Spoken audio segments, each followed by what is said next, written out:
Matul il-ġurnata tal-ġimgħa, il-Prim Ministru Malti Robert Abela jinsab fi Brussell fejn qed jattendi għal summit tal-Kunsill Ewropew.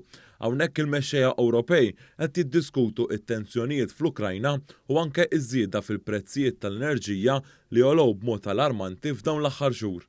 Dan huwa t-tielet summit tal-Kunsill Ewropew mindu bdiet l-invażjoni Russa fl-Ukrajna xahar ilu. L-għan tal-Unjoni Ewropea huwa li tkompli tgħin bgħinuna umanitarja lill-Ukrajna. Intant matul il-ġurnata tal-ġimgħa l-Unjoni Ewropea u l-Istati Uniti ħabbru l-intlaħaq ftehim dwar il-provvista tal-gass LNG.